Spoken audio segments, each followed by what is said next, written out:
रामायुध सर्व समर्पिके प्रभु निज आश्रमया निकंद मूल फल भोजन दीन भगति हित जान। लखन श्री रामचंद्र की जय। सब अस्त्र शस्त्र समर्पण करके मुनि प्रभु श्री राम जी को अपने आश्रम ले आए और उन्हें परम हितु जानकर भक्ति पूर्वक कंद मूल और फल का भोजन कराया।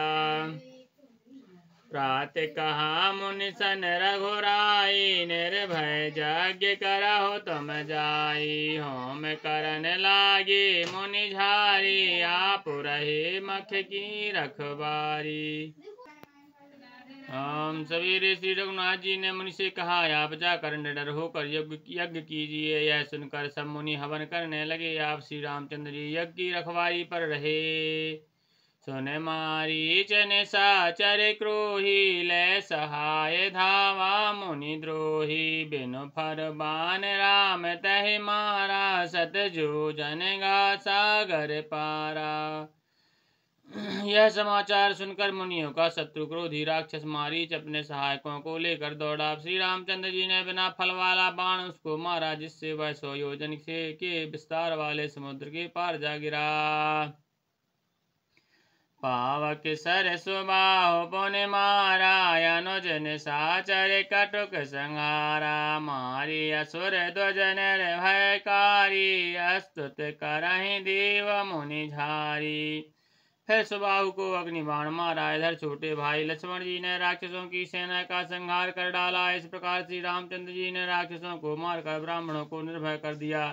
तब सारे देवता और मुनि स्तुति करने लगे।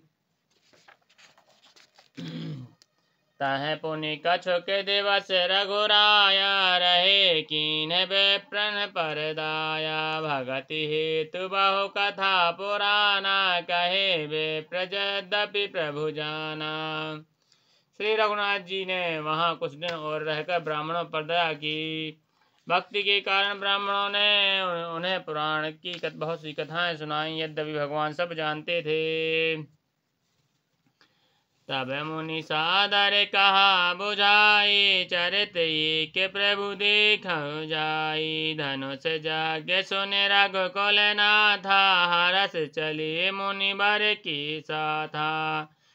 तदंतर मुनि ने आदर पूर्वक समझा कर कहा हे प्रभु चलकर एक चरित्र देखिए। रघुकुल के स्वामी श्री रामचंद्र जी धनुष यज्ञ की बात सुनकर मुनि श्रेष्ठ विश्वामित्र जी के साथ प्रसन्न होकर चले। आश्रम एक दीख मग माही खग मृग जीव जंतु तह नाही। पूछा मुनि शिला प्रभु देखी सकल कथा मुनि कहा बिसेखी। मार्ग में एक आश्रम दिखाई पड़ा। वहां पशु पक्षी कोई भी जीव जंतु नहीं था। पत्थर की एक शिला को देखकर प्रभु ने पूछा। तब मुनि ने विस्तार पूर्वक सब कथा कही। गौतम नारी श्राप बस उपल देह धारी धी।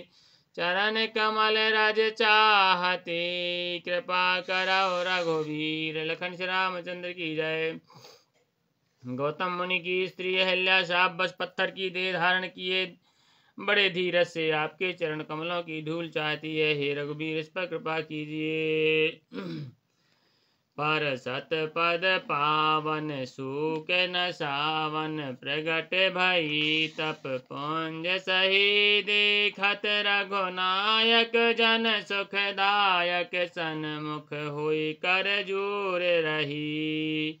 अति प्रेम अधीरा पुलक शरीरा मुख नहीं आवे बचन कही। अतिशय बड़ भागी चरणन लागी जुगल नयन जलधार बही। श्री रामचंद्र जी के पवित्र और सुख को नाश करने वाले चरणों का स्पर्श पाते ही सचमुच वह तपो मूर्ति अहिल्या प्रकट हो गई। भक्तों को सुख देने वाले श्री रघुनाथ जी को देखकर वह हाथ जोड़कर सामने खड़ी रह गई। अत्यंत प्रेम के कारण वह अधीर हो गई। उसका शरीर पुलकित हो उठा। मुख से वचन कहने में नहीं आते थे। वह अत्यंत बड़भागिनी अहिल्या प्रभु के चरणों से लिपट गई और उसके दोनों नेत्रों से जल की धारा बहने लगी। धीरज मन कीन्हा प्रभु कहो चीन्हा, रघुपति कृपा भगति पाई। दध्यति निर्मल बानी अस्तुत ठानी, ज्ञान गम जय रघुराई। मैं नारी पावन प्रभु जग पावन, रावण रिपुजन सुखदाई। राजीव बिलोचन भव भय मोचन, पाहि पाहि शरणन आई। फिर उसने मन में धीरज धरकर प्रभु को पहचाना और श्री रघुनाथ जी की कृपा से भक्ति प्राप्त की। तब अत्यंत निर्मल वाणी से उसने स्तुति प्रारंभ की। हे ज्ञान से ज्ञान जानने योग्य श्री रघुनाथ जी, आपकी जय हो। मैं अपवित्र स्त्री, और हे प्रभु आप जगत को पवित्र करने वाले, भक्तों को सुख देने वाले और रावण के शत्रु हे कमल नयन, हे संसार के भय से छुड़ाने वाले, मैं आपकी शरण आई हूँ। मेरी रक्षा कीजिए, रक्षा कीजिए। मुनि शाप जो दीन्हा, अति भल कीन्हा, परम अनुग्रह मैं माना। देखो भरे लोचन हरिहर, देखो भरी लोचन हरि भव मोचन। यही लाभ शंकर जाना, बिनती प्रभु मोरी मैं मति भोरी। नाथ न मांगहूँ अबर आना, पद कमल परागा रस अनुरागा। मम मन मधुब करे पाना। मुनि ने जो मुझे शाप दिया सो बहुत ही अच्छा किया। मैं उसे अत्यंत अनुग्रह मानती हूँ कि जिसके कारण मैंने संसार से छुड़ाने वाले श्री हरि आपको नेत्र भर कर देखा। इसी आपके दर्शन को शंकर जी सबसे बड़ा लाभ समझते हैं। हे प्रभु मैं बुद्धि की बड़ी भोली हूँ। मेरी एक विनती है, हे नाथ, मैं और कोई वर नहीं मांगती, केवल यही चाहती हूँ कि मेरा मन रूपी भौरा आपके चरण कमलों की रज के प्रेम रूपी रस का सदा पान करता रहे। श्री राम। जहि पद सुर सरिता परम पुनीता, प्रगट भई शिव शीस धरी। सोई पद पंकज जहि पूजत अज, मम सिर धरो कृपाल हरि।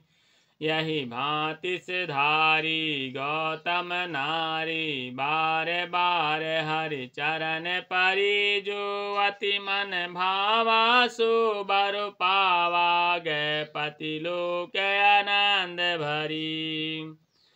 जिन चरणों से पवित्र परम पवित्र देव नदी गंगा प्रकट हुई है, उन्हें शिव जी ने सिर पर धारण किया। और जिन चरण कमलों को ब्रह्मा जी पूजते हैं, कृपालु हरि आपने उन्हीं को मेरे सिर पर रखा है। इस प्रकार स्तुति करती हुई बार बार भगवान के चरणों में गिरकर जो मन को बहुत ही अच्छा लगा, उस वर को पाकर गौतम की स्त्री अहल्या आनंद में भरी हुई पतिलोक को चली गई।